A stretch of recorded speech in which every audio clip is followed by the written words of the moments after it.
La crisis económica que atraviesa Argentina a partir de la subida de los precios y la caída generalizada del consumo se siente en casi todos los sectores.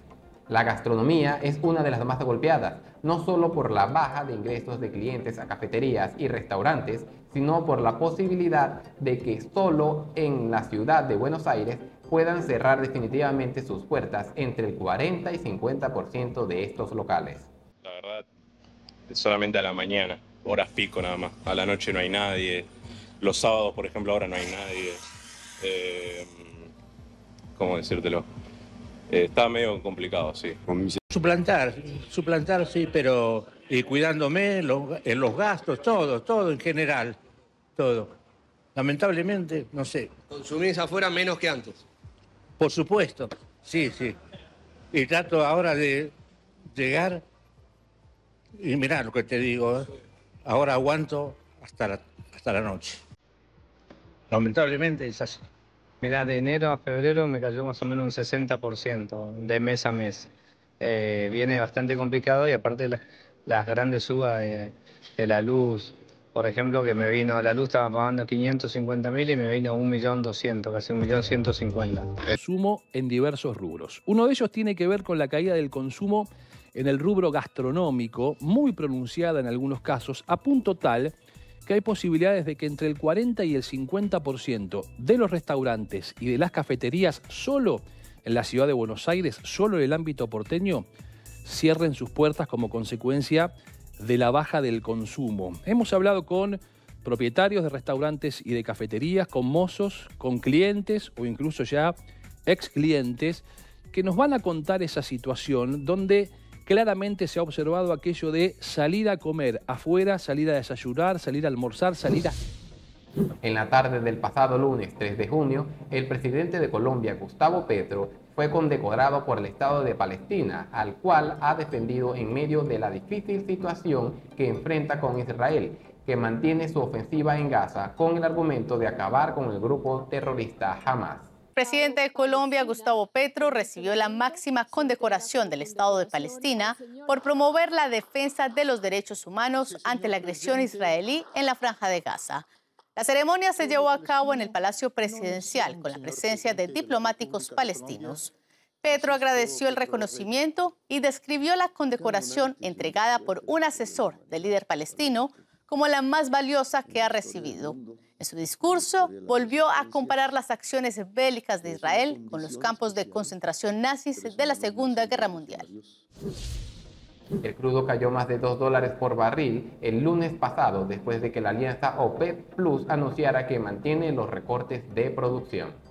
Los precios del petróleo operaban con pérdidas este lunes y bajaron de la cota de los $80 tras la reunión de la Organización de Países Exportadores de Petróleo, la OPEP Plus. Los miembros de la asociación anunciaron que van a prolongar su política de recortes de producción hasta diciembre de 2025 para proteger el crudo de la depreciación en el mercado.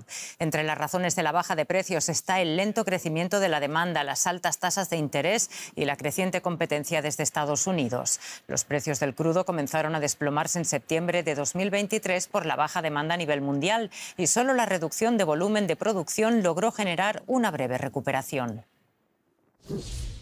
Rusia ha infligido severas bajas a las fuerzas ucranianas, con más de 1.700 soldados caídos en apenas 24 horas. Pues hace apenas unas horas que los primeros misiles estadounidenses HIMARS golpearon territorio ruso, y el conflicto en Ucrania ya ha alcanzado niveles sumamente alarmantes. Tan solo hoy estamos hablando de más de 1.700 militares ucranianos que perdieron la vida en las últimas 24 horas. Es un ataque devastador. La respuesta ha reflejado un revés muy impactante en las fuerzas ucranianas que están sufriendo en estos momentos en múltiples frentes. Las tropas rusas han intensificado sus ataques, alcanzando objetivos críticos y repeliendo contraataques ucranianos con una eficacia inquietante para las tropas ucranianas en estos momentos. En un solo día, los rusos han neutralizado una cantidad alarmante de equipo militar ucraniano, incluidas bombas guiadas, misiles antibuque, una magnitud de drones, y la situación es crítica para Kiev en estos momentos, que ve cómo estos esfuerzos defensivos se están desmoronando en el avance de 5 frentes. Por el norte, el oeste, el sur, el centro y el este al mismo tiempo. ¿Cómo ha llegado Ucrania a esta situación tan crítica en tan pocas horas? Bueno, comencemos con la situación de cada uno de estos 5 flancos. Miren, los informes hasta ahora están revelando que las fuerzas rusas del Grupo Norte han continuado su ofensiva perpetrando profundamente daños en la defensa ucraniana. En las últimas 24 horas, la 57ª Brigada de Infantería Motorizada de la 82ª Brigada de Salto de Aerotransporte y la 125 de Defensa Territorial de Ucrania han sido blancos de múltiples ataques en las regiones de Skunchnoye, Granov y Konstantinov, también en Kharkov. Y en total estamos hablando de cómo Ucrania ha sufrido en esta zona nada más 215 militares que lamentablemente perdieron la vida, además de la pérdida de un tanque, 2 vehículos blindados, 4 automóviles, 2 obuses D-30. Y luego está el avance de las tropas rusas en el oeste, que ha consolidado posiciones ventajosas en las últimas horas. Estamos hablando de ataques a tanques, por ejemplo, ataques efectivos contra la 43ª Brigada Mecanizada, contra la 112 Brigada de Defensa Territorial Ucraniana en Kharkov, también en Lugansk. Y aquí las fuerzas rusas repelieron hoy 3 contraataques, infligiendo pérdidas significativas a las tropas ucranianas. Estamos hablando en este otro flanco de 435 militares, 2 vehículos blindados, 4 automóviles que fueron neutralizados y además se informa ya que destruyeron varios sistemas de artillería, incluidos obuses estadounidenses y también británicos. La Armada de Estados Unidos avanza hacia la frontera de Taiwán con China. La tensión en el este de Asia continúa aumentando en la actualidad. China lanzó recientemente un ejercicio militar de 2 días en torno a Taiwán.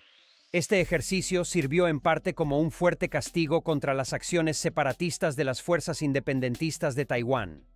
Además de esto, el portaaviones USS Ronald Reagan está operando actualmente en el mar de Filipinas. Mientras tanto, la Armada de los EEUU y la Armada Real de los Países Bajos llevaron a cabo operaciones bilaterales en el mar de China Meridional el miércoles. Dick.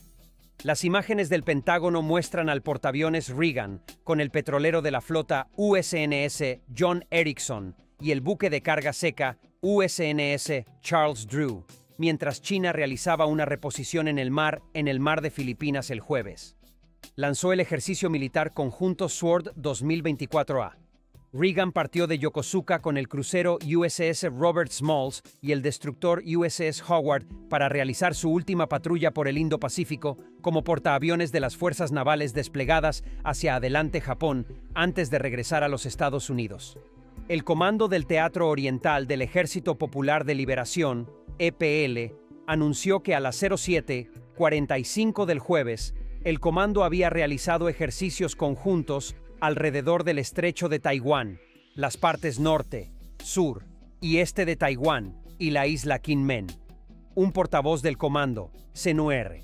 De jueves a viernes, el Comando del Teatro del Este está organizando a su ejército, armada, fuerza aérea, fuerzas de cohetes y otras fuerzas para llevar a cabo SWORD 2024A conjunto alrededor de Taiwán, centrándose en temas como la preparación para el combate naval y aéreo conjunto, dijo el coronel Li Shi en una declaración separada.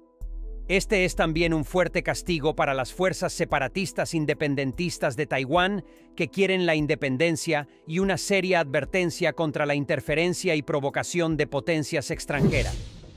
Adiós al sueño americano para los inmigrantes mexicanos. Se acerca una deportación masiva en los Estados Unidos, terminando por acabar el dicho, el país de las libertades. Veamos.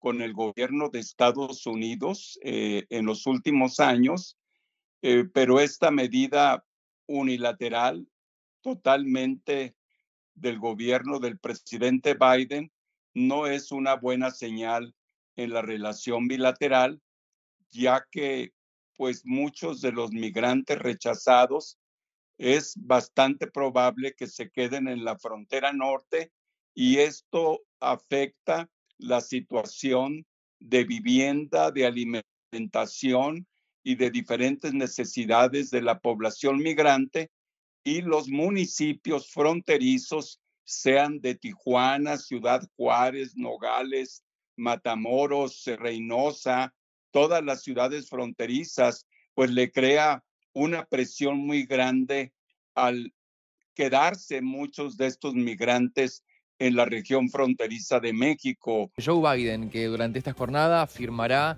una orden ejecutiva que va a restringir de manera drástica las solicitudes de asilo en la frontera con México, lo que supone una medida migratoria bastante dura, una de las más duras de su gestión, y que llega en plena campaña para las elecciones generales del próximo noviembre.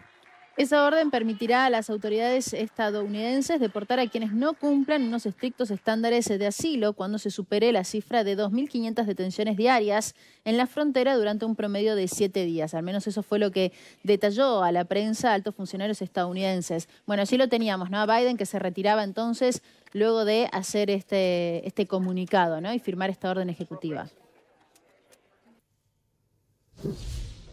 La potencia militar ha dejado de ser una cuestión de quién tiene más armas, tanques y aviones. En estos momentos, quien tenga más y mejores chips controlará el mundo. La reunión de noviembre del presidente Xi Jinping con el presidente Joe Biden en la cumbre de la APEC en San Francisco se llevó a cabo en medio de tensiones existentes entre China y Estados Unidos. La tecnología ha sido el foco de esas tensiones con la llegada del nuevo teléfono inteligente de Huawei. Fue un golpe para Estados Unidos, dados los controles de importación que el Departamento de Comercio estadounidense le había impuesto a China. En China se cree que esa medida intenta impedir el crecimiento económico de la nación. No hay margen para negociar cuando se trata de proteger la seguridad nacional de los estadounidenses. Su visita se vio opacada por el lanzamiento de este dispositivo. El Mate 60 está hecho para competir con el iPhone de Apple. Sin embargo, a diferencia del iPhone, el Mate 60 no tuvo un evento de lanzamiento llamativo, sino que se lanzó en silencio a través de la venta en línea. Aún así, este se agotó en cuestión de horas. Tras analizar el momento en que China lanzó el dispositivo, se llegó a la conclusión de que el país intentó enviarle un mensaje a Estados Unidos. Este mensaje consistía en hacerle saber que, a pesar de las medidas que Raimondo tomó para frenar su desarrollo tecnológico, China es capaz de lograr mucho. Charles Michel le reprocha falta de imparcialidad a von der Leyen. El presidente del Consejo Europeo dice que sería un error estúpido enfocarse demasiado en algo que no es realista, como la reforma de los tratados para unificar la voz de Europa en una persona. La Unión Europea. Y ya como va a haber elección de cargos, recordamos que las críticas que hay con los cargos europeos son que no son electos por los ciudadanos. La señora von der Leyen nunca fue elegida, Charles Michel tampoco, pero lo que se pretende es una mayor participación. De todas formas, estamos viendo tanto a Charles Michel como a Ursula von der Leyen que quiere renovar su mandato. Y ya hay quinielas que se están haciendo para ver quién puede ser. De todas maneras, aquellos que en algún momento apoyaron a esta señora alemana ya no tienen la misma actitud de apoyo. Empezando por Charles Michel, que dijo que necesitamos una Unión Europea política, no una comisión política que no sea imparcial. El presidente del Consejo Europeo dijo además que sería un error tonto enfocarse demasiado en algo que no es realista, como la reforma de los tratados para unificar la voz de Europa en una persona. Michel reprocha la falta de imparcialidad de la señora von der Leyen en plena campaña, como les comentaba, para su reelección al frente de la Comisión Europea. Una mujer que tiene muchísimas críticas, pero muchísimas. El presidente del Consejo Europeo, Charles Michel, ha señalado la falta de imparcialidad que, a su juicio, ha demostrado durante su primer mandato al frente de la Comisión Europea la alemana conservadora Ursula von der Leyen, que estos días encara la recta final de su campaña para repetir como jefa del Ejecutivo Comunitario, algo para lo que necesita el apoyo de los 27 y el visto bueno del Parlamento Europeo que surja de las elecciones del 9 de junio. Aquí vemos que los ciudadanos no cortan ni pinchan. Eligen, sí, los ciudadanos un parlamento. Ahí se necesita el apoyo de los 27, pero no son los ciudadanos los que votan porque esa mujer esté o no, u otro. Michel sostiene que la imparcialidad de la Comisión es una prioridad absoluta que queda recogida en los tratados de la Unión Europea, pero en una entrevista que dio a varios medios europeos, el presidente del Consejo Europeo argumentó que la Comisión actual se ha percibido como menos imparcial al asumir un papel demasiado político, aunque ha evitado nombrar directamente a von der Leyen. En su encuentro con los medios, Michel recuerda las primeras tomas de posición del Ejecutivo, von der Leyen, tras los atentados de Hamás del pasado 7 de octubre y la ofensiva militar que Israel lanzó contra la Franja de Gaza como respuesta a esos ataques.